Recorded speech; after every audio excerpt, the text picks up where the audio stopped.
My name is Noel, pastor of the First Baptist Church of Nacogdoches. Thanks for spending 2 minutes learning the Word with me today. My Bible study focus this morning, James chapter 2, verse 14. Let me read. What good is it, my brothers and sisters, if someone claims to have faith but does not have works? Can such faith save him? Now, James asks an important question here, and at the same time, he implies the answer. He tells us that it is impossible to separate faith and works. And then he confirms this and explains it in the verses that follow. But let's see if we can learn the principle just from this verse.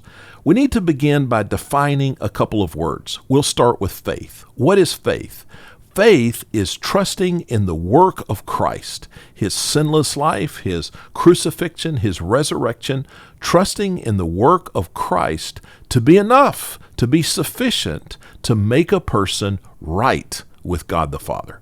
Works would refer to our performing activities that would serve the Lord or be pleasing to the Lord. Here we're talking about right living. So I have a couple of questions. Can these two things, faith and works, can they exist separately? Well, they could, perhaps, if faith were only an intellectual awareness.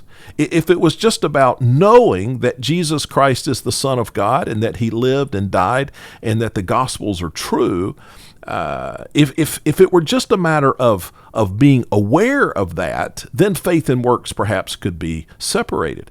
Or if faith was just an emotional connection, if it was just about feeling appreciation for the work of Christ on the cross, then faith and works could be separated.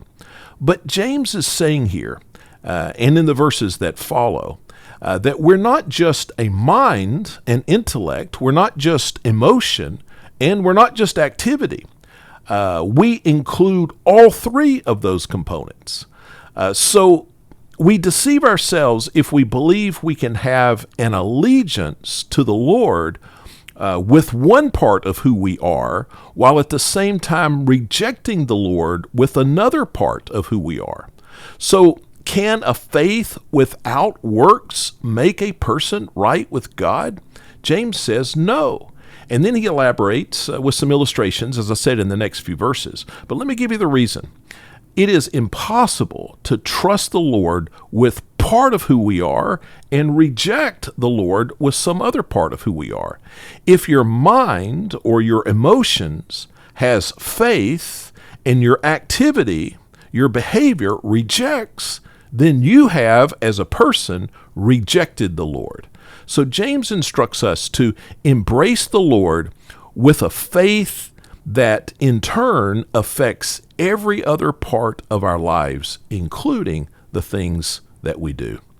May we grow in our faith as we learn God's Word.